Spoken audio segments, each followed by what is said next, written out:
Shalom alaikum. Berjumpa lagi dengan saya pada perenungan hari ini tanggal 14 November 2023. Sudahkah saudara di pagi yang cerah ini kita mengucap syukur di dalam doa kepada Tuhan Allah kita? Dan sudahkah kita memberi senyuman dan sapaan kepada sesama kita? Kita awali perenungan pagi hari ini dengan tanda kemenangan kita dalam nama Bapa dan Putra dan Roh Kudus. Amin. Hamba yang tak berguna.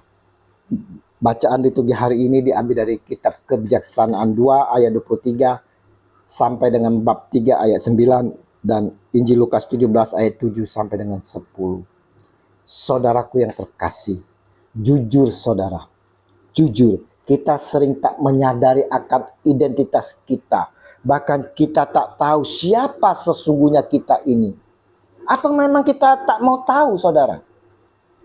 Sesungguhnya kita ini adalah hamba, seorang hamba saudara, di mana hamba yang berhutang terlalu banyak kepada Allah. Penebusan Kristus di kayu salib adalah anugerah yang seharusnya tidak layak kita terima. Sebagai seorang hamba kita tidak mengharapkan terima kasih setelah melakukan apa yang seharusnya kita kerjakan. Allah sebenarnya bisa memakai siapa saja, bahkan apa saja untuk melakukan pekerjaannya. Namun saudara, jika ia memakai kita, berarti saudara, ia memilih kita untuk mendapatkan kehormatan melayani dia. Dengan demikian, melayani tidak lagi terasa sebagai beban, melainkan suatu kehormatan yang kita terima dengan penuh sukacita, sekalipun berat dan sulit. Saudaraku, melayani Tuhan saudara berfokus pada mengerjakan apa yang Tuhan mau untuk kita kerjakan. Ingat itu, melayani Tuhan menghasilkan buah-buah roh. Melayani pekerjaan Tuhan menghasilkan kelelahan yang panjang. Melayani Tuhan tidak menuntut penghargaan, dan melayani pekerjaan Tuhan menuntut pengakuan. Ini beda saudara. Melayani Tuhan berfokus pada pengerjaan apa yang Tuhan mau. Sedangkan melayani pekerjaan Tuhan itu menuntut pengakuan. Seringkali kita seorang Kristen terjebak dalam dilema kedua hal ini. Sulit untuk membedakan keduanya, melayani Tuhan atau melayani pekerjaan Tuhan. Kita sulit untuk membedakan keduanya ketika kita disibukkan dengan begitu banyak aktivitas, rutinitas, dan tuntutan pelayanan. Melayani Tuhan saudara menjadi begitu melelahkan dan menguras emosi. Melayani Tuhan akhirnya menjadi beban yang berat kalau kita tidak dapat memahami dan mengerti akan perbedaan ini. Di akhir ayat Injil yang kita renungkan disampaikan, demikian jugalah kamu apabila kamu telah melakukan segala sesuatu yang ditugaskan kepadamu. Hendaklah kamu berkata, kami adalah hamba-hamba yang tidak berguna. Kami hanya melakukan apa yang kami harus lakukan. Lukas 17 ayat 10. Sebutan hamba yang tak berguna di sini saudara menunjukkan kesiapan atau identitas diri kita di hadapan Tuhan. Kita hanyalah sebatas hamba yang harus tunduk kepada Tuhan kita.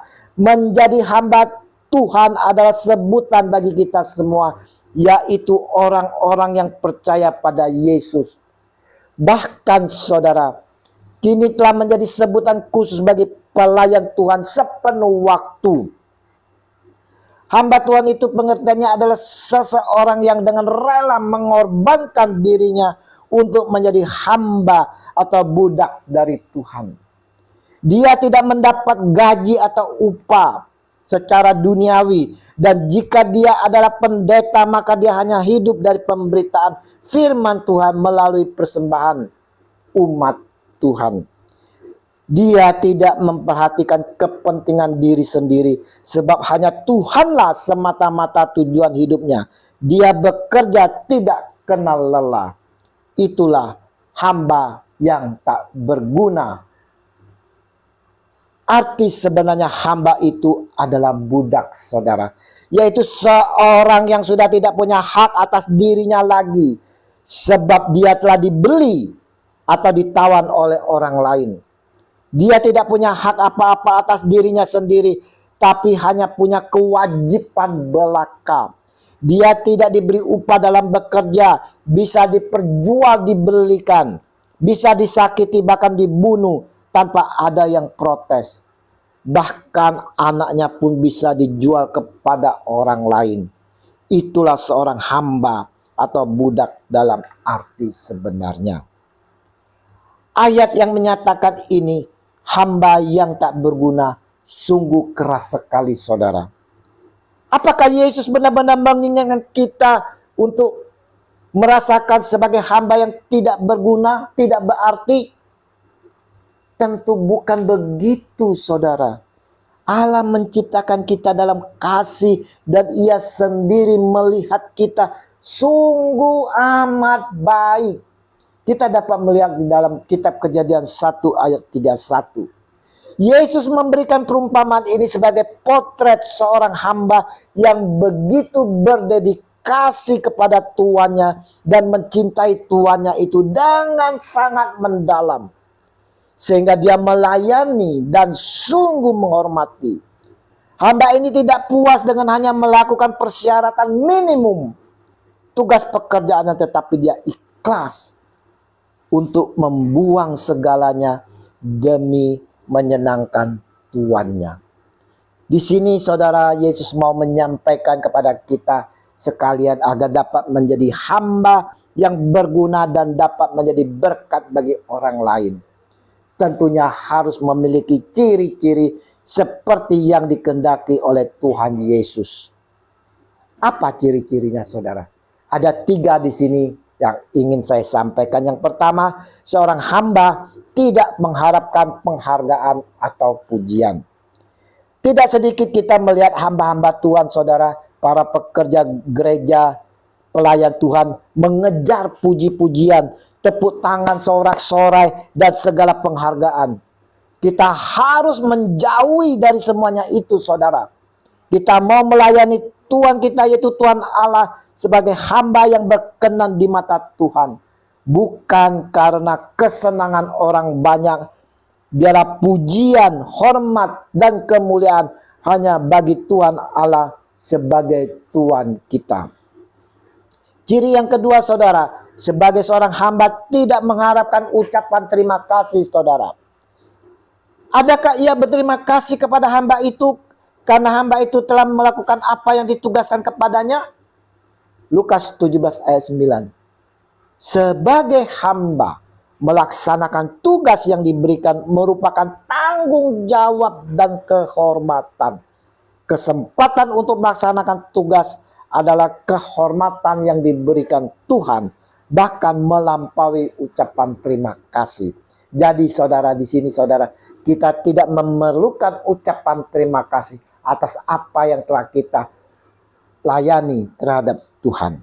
Dan yang ketiga, saudara, seorang hamba tidak menuntut kesetaraan status. Demikianlah juga kamu, apabila kamu telah melakukan segala sesuatu yang ditugaskan kepadamu, hendaklah kamu berkata, kami adalah hamba-hamba yang tidak berguna. Kami hanya melakukan apa yang kami harus lakukan. Lukas 17 ayat 10. Ingat saudara, kami adalah hamba-hamba yang tidak berguna. Kami hanya melakukan apa yang kami harus lakukan. Saudaraku yang terkasih, perenungan hari ini kembali mau mengingatkan kepada kita sekalian bahwa kita adalah seorang hamba, saudara. Hamba yang tak berguna. Namun mau berusaha agar dapat menjadi hamba yang berguna dan dapat menjadi berkat bagi orang lain. Mau menjadi hamba seperti apa yang dikehendaki oleh Yesus Tuhan Allah kita dengan memiliki 3 ciri-ciri yang disebut di atas tadi. Sebagai hamba kita juga harus memiliki kerendahan hati, saudara. Kesadaran bahwa dirinya tidak berguna tanpa tuannya. adalah manifestasi kerendahan hati. Oleh karena itu sebagai hamba Tuhan, sudah sepantasnya lah kita sadar akan status kita dan melayani dengan penuh kerendahan hati. Kita juga mau memiliki kerendahan hati seperti Bunda Maria. Saudara, kata Maria, sesungguhnya aku ini adalah hamba Tuhan, jadilah padaku menurut perkataanmu itu. Lukas 1 ayat 38. Kerendahan hati adalah ciri dari hamba-hamba Tuhan. Mari saudaraku yang terkasih, kita mau menjadi hamba-hamba Tuhan yang berguna, yang dapat berbuah dan dapat memberkati orang lain. Dalam kasih-Nya Yesus Kristus, kita yang telah mengangkat kita dari hamba dosa dan sekarang menjadi hambanya yang penuh kemenangan, biarlah kita dimampukan oleh Roh Kudus untuk menjadi hamba-hamba yang berguna dan dapat menjadi berkat orang lain. Amin. Dalam nama Bapa dan Putra dan Roh Kudus. Amin. Shalom Aleichem.